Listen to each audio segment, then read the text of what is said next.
జనల్లా welcome to MR media Telangana. నేను మీ రేఖను. పిచ్చి తుగ్లక్ పాలన అని చెప్పేసి మనం పుస్తకాలలో చదువుకున్నాం. తుగ్లక్ పాలన ఏ విధంగా కొనసాగింది అంటే ప్రజలను ఇబ్బందులు పెట్టుకుంటా, ప్రజలను గోసబుచ్చుకుంటా, ఇచ్చినవేమీ నెరవేర్చకుండా ఆయన స్వార్థం కోసము ఎన్నో విధాలుగా ప్రజలను నానా విధాల ఇబ్బందులు పెట్టిండు పిచ్చి తుగ్లకు అని చెప్పేసి. తుగ్లక్ పాలననే, కానీ రాను రాను ఆయన పాలన చూసిన తర్వాత పిచ్చి తుగ్లక్ అని చెప్పేసి పేరు పెట్టుకున్నారు. పిచ్చి తుగ్లక్ అని చెప్పేసి ఎందుకు పెట్టుకున్నారు అని అంటే ఒక ఎగ్జాంపుల్ చెప్తా. రాజధాని ఏదైతే ఉంటుందో దగ్గరగా ఉన్న రాజధానిని దూరం చేసి పడేసిండు. దాంతో ప్రజలకు ఏదేనికి పోవాలన్న ఇబ్బందులు వ్యయ ప్రయాసల కోర్చుకొని పాపం నానా ఇబ్బందులు పడేటోళ్ళు ప్రజలు. పోయినోళ్ళు కనీసం వస్తారా రారా అన్న నమ్మకం కూడా ఉండకపోతుండే. ఇగో ఇటువంటి పరిస్థితి ఉండే. ఇప్పుడు కూడా తెలంగాణ రాష్ట్రంలో పిచ్చి తుగ్లకు పాలన నడుస్తూ ఉన్నది.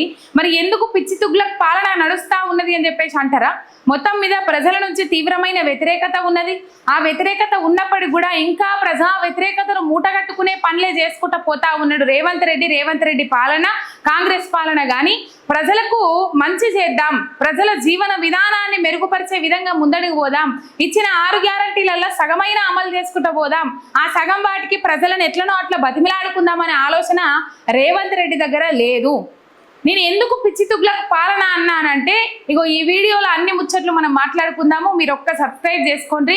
చాలా ఇంట్రెస్టింగ్ పాయింట్ మాట్లాడుకోవాల్సిన అవసరం ఉన్నది. ఒక సబ్స్క్రైబ్ చేసుకుంటే నాకు ఎంతో బలం. ఆయన మన వ్యూవర్షిప్ రీచ్ రాకుండా రిపోర్ట్స్ కొడతా ఉన్నారు కాబట్టి ఒక్క లైక్ కొట్టుండ్రి, షేర్ చేయండి. ఇక ముచ్చట్లకు పోతే నిన్న అడ్లూరి లక్ష్మణ్, దాదాపు నిన్నగాక నిన్న అడ్లూరి లక్ష్మణ్ జగిత్యాలకు సంబంధించిన సంజయ్, అదే బీఆర్ఎస్ బీఫామ్ మీద గెలిచి కాంగ్రెస్ పార్టీలకు పోయిన సంజయ్ కుమార్, వీళ్ళు ధర్నాలు చేస్తూ ఉన్నారు, నిరసన వ్యక్తం చేస్తూ ఉన్నారు. నిరసన వ్యక్తం చేయంగా ఒక ఆర్టీసీ డ్రైవర్ అన్న, మీరు ముందుగాల రైతుల ధాన్యం కొనుగోలు చేయండి, మొక్కజొన్న కొనుగోలు చేయండి, రైతుల గురించి మాట్లాడురు, వెనకసిరి పెట్రోల్ గురించి మాట్లాడుదురు అని చెప్పేసి మాట్లాడిండు. ఆయన మాట్లాడిన దాంట్లో పెద్ద తప్పేమీ లేదు. మరి ఈ సర్కార్కి ఏమనిపించింది, ఈ ప్రభుత్వానికి ఏమనిపించింది ఏం కథ తెలియదు. కానీ ఆయనను ఇయ్యలటి నుంచి నిన్న అన్నాడు. ఆ వీడియో సోషల్ మీడియాలో మస్తు వైరల్ అయింది. మనం కూడా వీడియో చేసుకున్నాము. ఈ డ్రైవర్ అన్న ధైర్యానికి సెల్యూట్ అని చెప్పేసి కూడా మనం వీడియో పెట్టుకున్నాము. రైట్, మొత్తం మీద ఆయనను ఇయ్యలటి నుంచి మీరు డ్యూటీకి రావద్దు అని చెప్పేసి రిమూవల్ లెటర్ పంపించేసిరట. ఏం బాధ అయింది? ఎందుకు అంతగానము? అంటే ఉన్నదంటే ఊళ్ళు ఉండద్దా? ఉన్నదంటే ఉలికిపాటు ఎక్కువనా? అందుకే దడుచుకున్నారా? దడుచుకొని ఇలా డ్రైవర్ను తీసేసిచ్చిరా. అశోక్ జగిత్యాల డిపోకు సంబంధించిన డ్రైవర్ అయినే అశోక్ అన్న పేరు. ఆయన ప్రశ్నించింది ఏంది? ఉన్నదే ప్రశ్నించిండు. ప్రశ్నించుడు కూడా ప్రశ్నించలే. సరే, డీజిల్ గురించి పెట్రోల్ గురించి వెనకసీరి మాట్లాడదురు. కానీ రైతుల బాధలు ఏంటంటే అక్కడ మెయిన్గా ప్లకార్డ్లో కనబడతా ఉన్నది రైతు గోసపడతా ఉన్నాడు. నిన్న మీకు వీడియోలో కూడా చూపెట్టిన నేను, రైతు గోసపడతా ఉన్నాడు, రైతు ఇబ్బంది పడతా ఉన్నాడు. ఈ పెరిగిన పెట్రోల్ డీజిల్ ధరలతోనట రైతు ఇబ్బంది పడతా ఉన్నాడట. సరే, పెరిగిన పెట్రోల్ డీజిల్ ధరలతో రైతు ఎంతగానో ఇబ్బంది పడుతుండో ఏం కథనో మాకు తెలియదు. కానీ మొత్తం మీద ఈ సర్కారు చేతగానితనం వల్ల, ఈ సర్కారు దద్దమ్మ పనితనం వల్ల, ఈ సర్కారు పనితనము చేయకపోవడం వల్ల ఇలా ఎంత దురదృష్టకరమైన పరిస్థితి ఏర్పడ్డది రైతన్నల కంటే. ఏ సామాజిక వర్గం అన్నా ఇలా సంతృప్తిగా ఉన్నదా తెలంగాణ రాష్ట్రంలో? ఎంత నీచమైన పరిస్థితి ఉన్నది రైతుకి, ఇలా ఎంత దయనీయమైన పరిస్థితి ఉన్నది. ఈ దరిద్రపు కొట్టు పాలన చేయబట్టే కదా ఇంత గోస అనుభవిస్తా ఉన్నాడు రైతన్న. ఇలా తెలంగాణ రైతన్న ఎద్దేడ్చిన వ్యవసాయం, రైతేడ్చిన రాజ్యం బాగుపడదంటే ఇలా రైతులు నేర్పించుకుంటా ఆగం చేస్తా ఉన్నది రేవంత్ రెడ్డి సర్కార్. ఎక్కడ పోసిన ధాన్యం అక్కడనే ఉన్నది. కళ్ళల్లో ధాన్యం ఎత్తిన పరిస్థితి కనబడతలేదు. ఐకేపీ సెంటర్లలో ఏడ పోసిన ధాన్యం అక్కడనే. రైతులు తిండి తినక, తిప్పలు లేక, నీళ్లు లేక, దూపనక, ఆకలనక, ఎండనక, ఇలా రాత్రనక పగలనక రైతు అక్కడ కావలి కాస్తే ఒక్కొక్క రైతన్న జీవిడిస్తా ఉన్నాడు. ఎండ దెబ్బ తాకుతా ఉన్నది, వడదెబ్బ తాకుతా ఉన్నది, ఆగమైపోతా ఉన్నాడు ఇలా రైతన్న. ఇలా ఈయన ప్రశ్నించింది, ఈ అశోక్ అన్న అనే డ్రైవర్ అన్న ప్రశ్నించిన దాంట్లో తప్పేమున్నదోళ్ళ. అక్కడ పోతా ఉన్నాడట, ఆ ధర్నా నడుస్తూ ఉన్నదట. ఆ ధర్నా నడిచే క్రమంలో అక్కడి నుంచి పోతా ఉన్నాడు ఆ ఆర్టీసీ డ్రైవర్ అన్న. అక్కడి నుంచి పోతా ఉన్నాడు.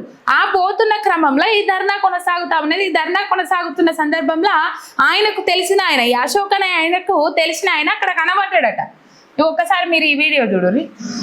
అయ్యో,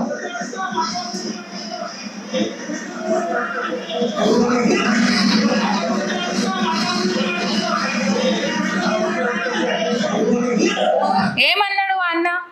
రైతుల గురించి పట్టించుకో, మక్కల గురించి పట్టించుకో, పెట్రోల్ డీజిల్ గురించి వెనకసీరి మాట్లాడదామని చెప్పేసి మాట్లాడిండు. ఆయన మాట్లాడిన దాంట్లో ఎవరికి ఏం తప్పు అనిపించలే, నాకు కూడా ఏం తప్పు అనిపించలే, ఆయన కూడా ఏం తప్పు మాట్లాడలే. రేవంత్ రెడ్డి లెక్క ఏమన్నా బూతులు మాట్లాడిందా?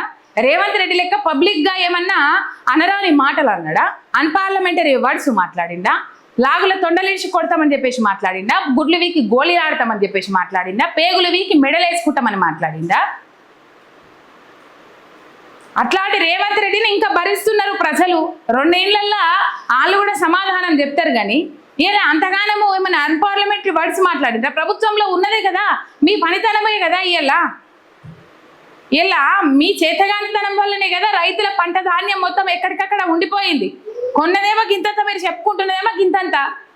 అంత రేషం ఉన్నోళ్ళు అయితే, అంత పౌరుషం ఉన్నోళ్ళు అయితే ఎంబటే ఐకేపీ సెంటర్లలో ఉన్న ధాన్యాలకు గన్ని సంచులు పంపించి, లారీలను పంపించి లోడ్ ఎత్తేయింది. కొన్నాక వారం రోజుల 48 గంటలలోనే కొన్నాక పైసలు వేస్తామని చెప్పేసి బాతకాని కొట్టిండ్రు కదా, బాకాలు ఊదిండ్రు కదా, గొప్పలు చెప్పుకున్నారు కదా, రైతులు ఇది చేస్తాం, రైతులు రాజు చేస్తాం, అది చేస్తాం, ఇది చేస్తామని.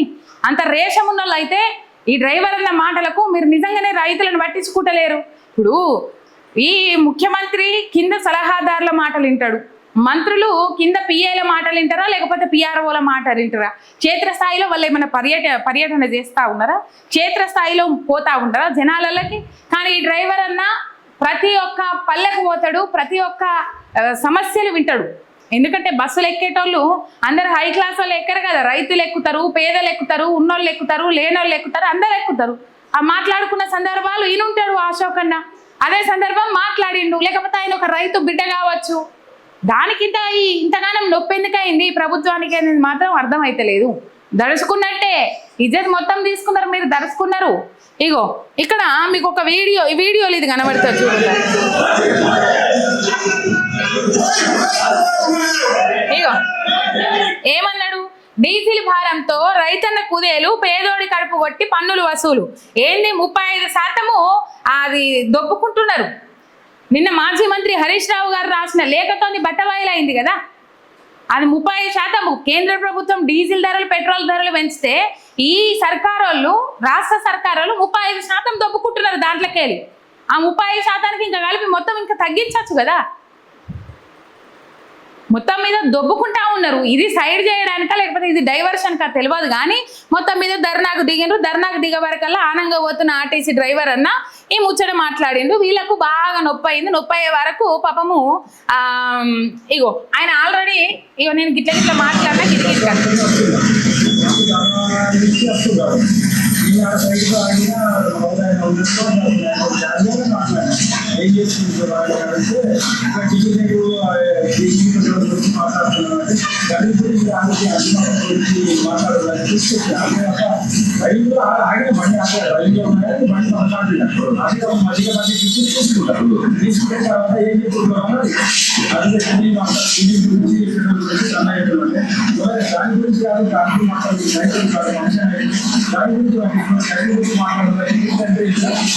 అక్కడ తెలిసిన ఆయన ఉన్నాడట, ఘాటి గురించి మాట్లాడురు, వీటి గురించి కాదు మాట్లాడాల్సింది కాదు అని ఏమని లేదు. రైతులు వడ్ల మొక్కల గురించి మాట్లాడురు అని చెప్పేసి ఇక్కడ ధర్మపురి అట మండల ప్రెసిడెంట్ అట కె లక్ష్మణ్ అనేట ఆయనతో సి లక్ష్మణ్ అనేట ఆయనతోని కంప్లైంట్ ఇప్పించిండ్రు.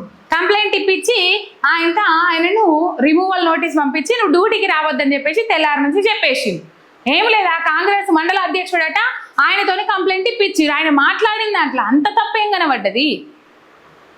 దడుచుకున్నది ఈ సర్కారు, మాది చేతగానితనము అని చెప్పేసి, మేము అభద్రతాభావంతో బతుకుతున్నాము అని చెప్పేసి, మేము మాకు అసలు ప్రజల నుంచి నిజంగానే వ్యతిరేకత ఉన్నది అని చెప్పేసి ఈ ఒక్క వీడియోతోని వీళ్ళు ఒప్పుకున్నట్టు, ఈ ఒక్క చర్యతోని వీళ్ళు ఒప్పుకున్నట్టు లెక్క. మేము విపరీతమైన భయభ్రాంతులకు గురై బతుకుతున్నామని చెప్పేసి రేవంత్ రెడ్డి సర్కార్ ఒప్పుకున్నది. ఒప్పుకోకపోతే ఇప్పుడు నేను మాట్లాడిన దానికి ఆయన తప్పు మాట్లాడిన దానికి సస్పెండ్ చేయాల్సిన అవసరం ఏమున్నది? ఏం జరుగుతుంది? ఏ ముఖం పెట్టుకొని పోతారు అక్కడికి ఓట్లు?